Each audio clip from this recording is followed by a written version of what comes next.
As some of you may know, agriculture is super important to me. But really, in the real world, agriculture is more important to people like you. People who don't might not know much about agriculture, even the simple basics. I have learned over the years from going to different shows and different meetings and even different conferences across the country to learn more and more about this stuff. I've even presented to federal agencies about the issue of lack of agriculture education and the consumer perception of farmers.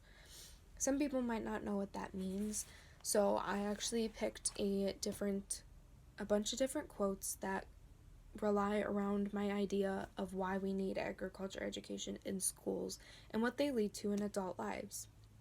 The reason we don't have education in the schools, though, is due to different things like tight budgets or teachers or anything like that. My quote from Amanda Radke says, "Due to tight budgets, strict requirements, and underpaid and overworked teachers, agriculture education often gets dropped from curriculums, leaving a gaping hole in a student's education where they can learn important practical lessons that will benefit them throughout their adult lives." Now, see, I might ask some people that might want to take a survey, how many people think that brown cows make chocolate milk? Or do you know that a cow is really a female that has had a baby? Or do you know that a ram is an unfixed male? And so there's different things that people may not know that they could know about how something goes from being at the farm and how it goes through processing safely and without all these chemicals that many of these labels talk about, and how it ends up on your table or on your bun from McDonald's or anything like that. One of the hardest parts about this industry is kind of being able to defend yourself and stuff like that. And what's hard is when people don't know enough about the industry, they don't know whether something is right or wrong. They assume what they see is right.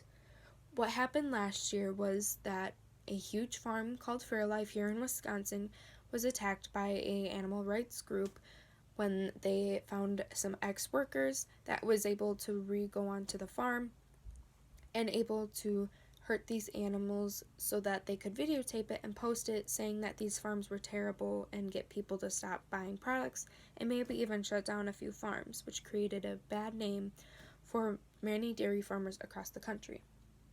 Fox News covered this story saying the video released by the animal rights group Animal Recovery Mission shows calves being thrown, kicked in the head, and hit with steel rods and burnt with branding irons by workers. But many people would have watched this video and been sickened by it and shared it saying how horrible it was, rather than following through with the story and finding out that there was actual crime behind it. And that they would know that actually many workers and many farmers treat these animals like they're their own kids because they have so much money invested in them, so much time invested with them.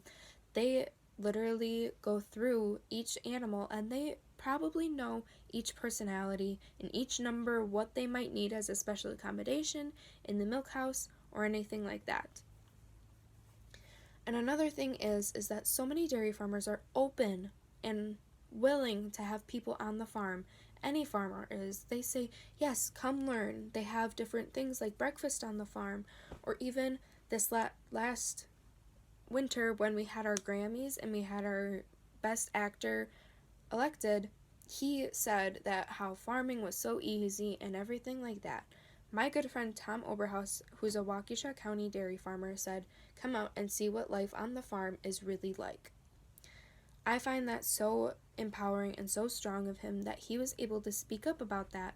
And really, I would wish that people like you guys would speak up about having agriculture in our schools and how it could help so many people in our world understand, and how we could have less of these outbreaks of people thinking that it's so terrible and farming is bad and how it's all this animal abuse. So you guys could learn so many practical lessons, and you guys could help me talk to the school about getting something like an agriculture education class in our school. Because agriculture education really does teach so many people across the world about how your food goes from farm to table.